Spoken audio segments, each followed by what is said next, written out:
নমস্কাৰ প্ৰিয় দৰ্শকসকল, যোৱা 29 মাৰ্চ তাৰিখে ৰাত্ৰি 11:01 প্ৰায় 30 বছৰৰ মূৰত শনি গ্ৰহই গুৰু বৃহস্পতিৰ ৰাশি মীন ৰাশিত প্ৰৱেশ কৰিছে।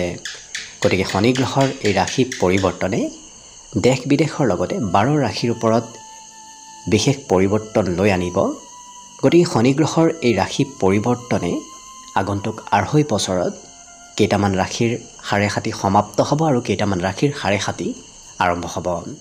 গতিকে আগন্তুক 2.5 বছৰলৈ শনিদেৱৰ কৃপা আপোনাৰ ৰাশিৰ বাবে কেনেধৰণৰ হ'ব জানিবলৈ ভিডিঅ'টো শেষলৈকে চাই থাকিব।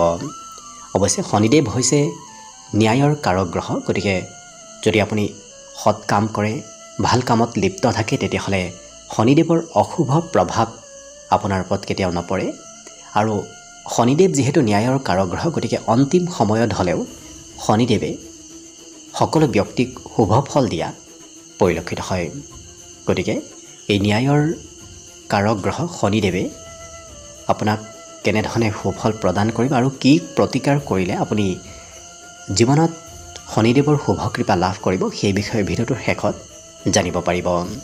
অৱশ্যে আজি আমি বিশেষকৈ মেষ ৰাশিৰ জাতক জাতিকাসকলৰ এই বছৰত শনি গ্ৰহৰ ৰাশি পৰিৱৰ্তনে কি ফলাফল প্ৰদান কৰিব সেই বিষয়ে জনাম। গতিকে যদি আপোনাৰ মেষ ৰাশি, তেতিয়াহ'লে চেনেলটো ছাবস্ক্ৰাইব কৰি কমেণ্ট বক্সত ওম নমঃ শিৱায় লিখিবলৈ একেবাৰে নাপাহৰিব।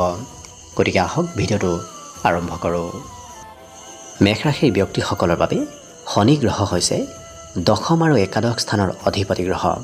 কিন্তু বৰ্তমান সময়ত যিহেতু আপোনাৰ দ্বাদশ স্থানত অৰ্থাৎ খৰচৰ স্থানত শনিদেৱৰ প্ৰৱেশ হৈছে, গতিকে আগন্তুক 2.5 বছৰত শনিদেৱে অকণমান খৰচ পাতি আপোনাৰ বৃদ্ধি কৰাব। বিশেষকৈ কৰ্মস্থানৰ অধিপতি হৈ দ্বাদশত প্ৰৱেশ কৰাৰ বাবে আপুনি কৰ্মত হয়তো পৰিৱৰ্তন কৰিবলগীয়া আগন্তুক 2.5 বছৰত হ'ব পাৰে। যদি আপুনি চাকৰি বাকৰি কৰে, তেতিয়াহ'লে চাকৰি বাকৰিত ট্ৰেন্সফাৰ হোৱাৰ সম্ভাৱনা বেছি দেখা পোৱা গৈছে। লগতে বিদেশ ভ্ৰমণ, বিদেশ যাত্ৰাৰ যোগো আগন্তুক 2.5 বছৰত প্ৰবল আছে। গতিকে আপুনি 2.5 বছৰৰ ভিতৰত যাত্ৰা ভ্ৰমণ কৰিব লাগিব।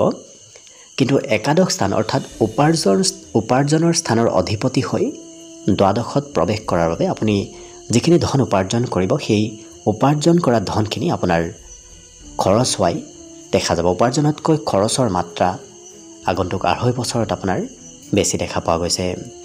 কিন্তু যিহেতু দ্বাদশ স্থানত শনিদেৱৰ স্থিতিয়ে ষষ্ঠ স্থানত পূৰ্ণ দৃষ্টি দিব, যাৰ বাবে ৰোগ, ৰিপু, ঋণ এই তিনিটা ক্ষেত্ৰত বিশেষ সুফল প্ৰদান কৰিব। যাৰ বাবে আপোনাৰ যদি কিবা বেমাৰো হয়, সেই বেমাৰ আজাৰবোৰো নোহোৱা হোৱা দেখা যাব। শনিদেৱৰ দৃষ্টিত সেই বেমাৰ আজাৰবোৰ নোহোৱা হৈ পৰিব।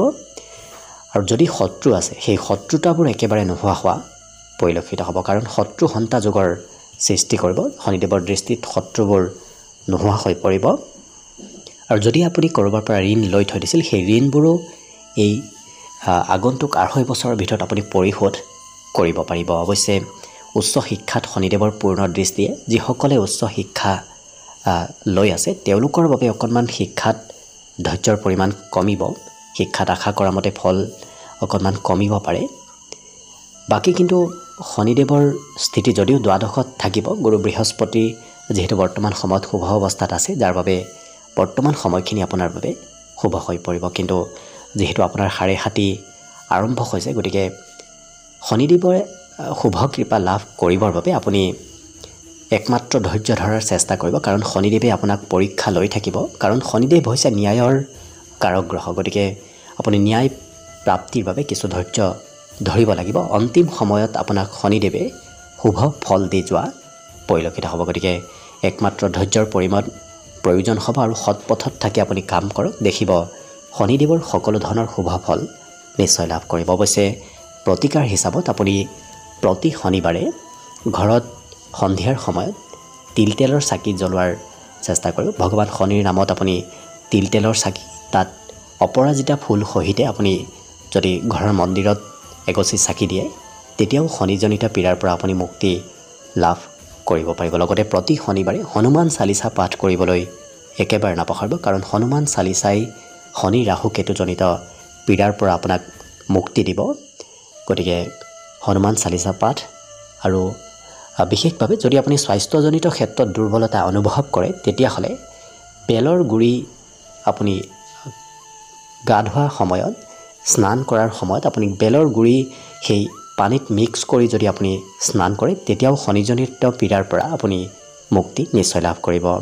গতিকে আশা কৰিছোঁ আগন্তুক 2.5 বছৰত আপোনাক শনিদেৱৰ শুভ ফল আপুনি লাভ কৰক, ধৈৰ্য ধৰাৰ শক্তি দিয়ক, তাৰেই আশা কৰি আপোনাৰ বাবে আজি ভিডিঅ'টো ইমানতে সামৰণি মাৰিছোঁ। ধন্যবাদ।